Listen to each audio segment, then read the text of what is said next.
યુવાનોને એક વિનંતી કરી દઉં કે બીજું કંઈ કરો કે ન કરો, પણ એક કામ કરજો, લગ્નને લાયક ઉંમરે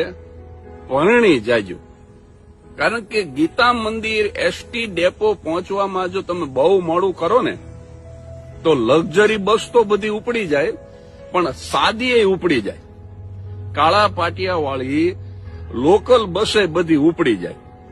અને પછી સરખેજ ગાંધીનગર હાઈવે ઉપર ઉભા રહીને ખટારાના હાથ લાંબા કરવા, એ મને કોક લેતા જાઓ, એ મને કોક લેતા જાઓ. અડધી પોણી કલાકે એકાદો કપચી ભરેલો ઓવરલોડ આવે ખરો, 8 ટનનું પાસિંગ હોય ને 12 ટન માલ ભર્યો હોય, ઈ આમ તમે ઓશિયાળા મોઢે હાથ લાંબા કરતા હોય તો તમારી દયા ખાઈને કદાચ ડ્રાઈવરની કેબિનમાં તમને બેહાડે ખરો, પણ એ સરખેજથી બેસાડે ને સાણંદ ઉતારી દે, એ સુરેન્દ્રનગર સુધી ન પહોંચાડે. તમારા ડેસ્ટિનેશન સુધી પહોંચવું હોય, આરામદાયક પ્રવાસ કરવો હોય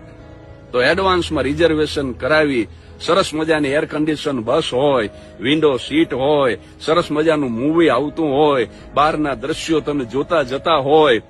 આવો આરામદાયક જીવન પ્રવાસ જો તમારે કરવો હોય તો વિનંતી કરું છું યુવાનોને કે લગ્નને લાયક ઉંમરે પરણી જાજો વાલા.